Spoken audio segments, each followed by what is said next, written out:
Why is guilt handled differently across cultures in grief?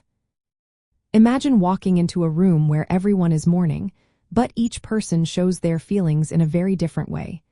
That's because how we handle guilt during grief varies a lot from one culture to another. When someone loses a loved one, feelings of guilt can pop up. But how people express and manage those feelings depends on their cultural background. Some cultures see guilt as a natural part of honoring the person who has passed. They believe feeling guilty can motivate us to do better or make amends. For example, in some communities, people might openly talk about their guilt and share their feelings with others. This helps them process emotions and find support. On the other hand, other cultures prefer to keep feelings private.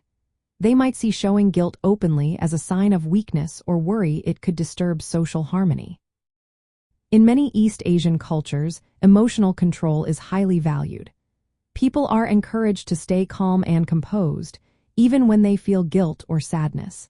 They might express their grief through quiet rituals or respectful silence rather than loud crying or open lamenting. This helps maintain respect for the deceased and keeps social balance. In contrast, some indigenous cultures use physical acts or group rituals to express grief and guilt. These acts can include singing, dancing, or communal ceremonies. These rituals serve as emotional outlets and help reconnect individuals with their community and spiritual beliefs. They see guilt not just as a personal feeling but as part of a collective experience. The meaning of guilt also varies.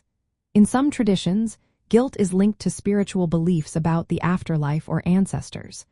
People might believe that feeling guilty affects their spiritual well-being or the soul of the deceased. Rituals like forgiveness ceremonies or making amends are common ways to find relief.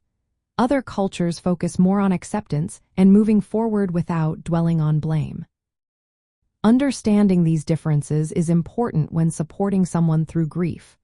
Recognizing that guilt can be expressed and managed differently helps us avoid judging and instead show compassion. Encouraging people to participate in culturally meaningful rituals or simply listen without judgment can make a big difference. So, guilt is handled differently across cultures because grief is shaped by cultural beliefs, norms, and practices. These influence how feelings are experienced, expressed, and resolved.